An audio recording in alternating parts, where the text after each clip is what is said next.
নমস্কার, দুপুর 12টা খবর দিনভর নিয়ে আমি অতনু রয়েছি আপনার সঙ্গে। খোলা আকাশের নিচে থেকে 1 ঘন্টার বুলেটিন শুরুতেই পঞ্চশহরে নজর থাকবে। তার কারণ যাদবপুরের সিপিআইএম প্রার্থী সৃজন ভট্টাচার্য তার প্রচারে বাধা দেওয়ার অভিযোগ তৃণমূলের বিরুদ্ধে এবং ধুমধুমার কাণ্ড। দেখুন একবার অবস্থা।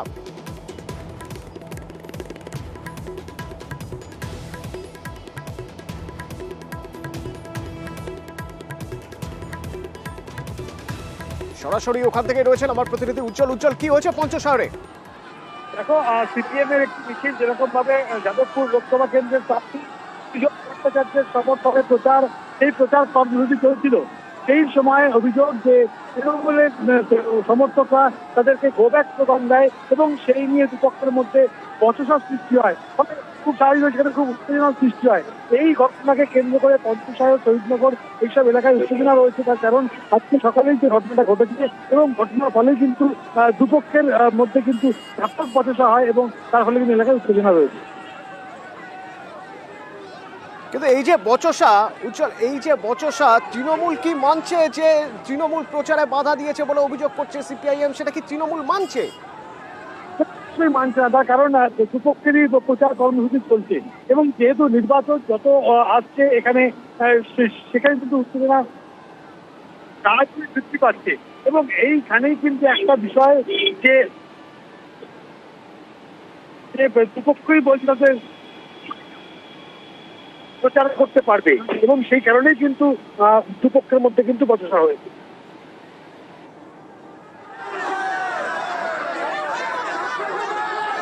এরই পাশাপাশি উজ্জ্বল, তুমি সঙ্গে থাকো, আরো একটা বিষয় তোমার থেকে জানতে চাইব। গতকাল রাতের একটি ঘটনা, নাকতলায় যে নির্বাচনী কার্যালয়ে সৃজনের, সেই কার্যালয়ে হামলার অভিযোগ করা হচ্ছে। ক্লোজ সার্কিট ক্যামেরার কিছু ফুটেজ পাওয়া যাচ্ছে, যে ফুটেজে দেখা যাচ্ছে কে বা কারা যেন এসে পোস্টার ছিঁড়ে দিচ্ছেন, বাইকে করে এসে ফ্ল্যাগ খুলে ফেলে দিচ্ছেন এই অফিস শহীদ স্মৃতি কলোনিতে। এবং এইখানে এই যে হামলা করা হয়েছে, এই হামলা করেছে তৃণমূল, দাবি করছে সিপিআইএম। বিক্ষোভের তোড়জোড় করছে অভিযোগ তুলে, যে সিপিআইএম কর্মী সমর্থকরা অভিযোগ করছেন যে তৃণমূলের আশ্রিত দুষ্কৃতীরা এই ঘটনা ঘটিয়েছে। উজ্জ্বল, কি হয়েছিল গতকাল রাতে?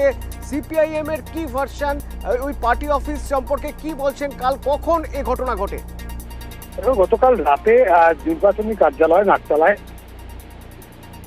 এখানেই অভিযোগ যে রাত্রিবেলা এখন সেখানে তাদের পোস্টার, হোর্ডিং এসব লাগানো হয়েছে, সেখানে রাত্রিবেলা দুষ্কৃতীরা এসে সেগুলো ছিঁড়ে ফেলে এবং নষ্ট করে।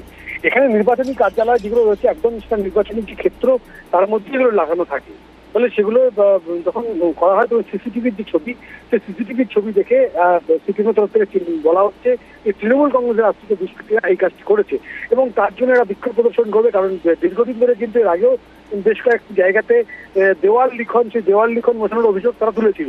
ফলত এইখানে নির্বাচন যত সামনে আসছে সেইটাকে কেন্দ্র করে কিন্তু আরো উত্তেজনা ছড়াচ্ছে এবং নাকতলা এলাকাতে যে ঘটনাটা ঘটেছে তার জন্য বিক্ষোভ প্রদর্শন করা হবে বলে কিন্তু সিপিএম সূত্রে খবর।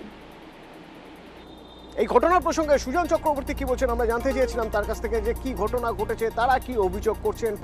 পাল্টা আপনাদের শোনাবো যে অভিযোগ যখন তৃণমূলের দিকে উঠছে তাহলে তৃণমূল কি বলছে, অর্থাৎ শান্তনু সেনের বক্তব্য। তৃণমূল ভয় পেয়ে গেছে, ভয় আছে। তারা বাচ্চা ছেলে সৃজন ভোটে দাঁড়িয়েছে, তাতেই এত ভয় যে নাকতলাতে ছিটতে হচ্ছে, ব্যানার পঞ্চশহরে আটকাতে হচ্ছে। তৃণমূল যে হারবে এটা বুঝে গেছে, যত বুঝতে পারছে তত কম্পমান হচ্ছে। মাস্তানি করে, ভয় দেখিয়ে, জবরদস্তি করে, নির্বাচনের নিয়মবিধি বদল করে, ভেঙে দিয়ে এসব করবে, পারবে না।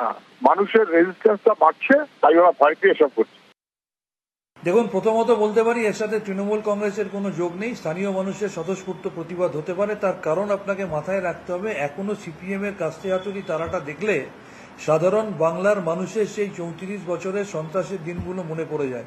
আসলে সিপিএম, তাকে জিজ্ঞাসা করুন তিনি কটা আসনে তারা জিতবেন, তাকে জিজ্ঞাসা করুন তাদের বিধানসভার বিধায়ক সংখ্যা কত, তাকে জিজ্ঞাসা করুন যাদবপুরের সমস্ত বুথে তিনি পোলিং এজেন্ট দিতে পারবেন।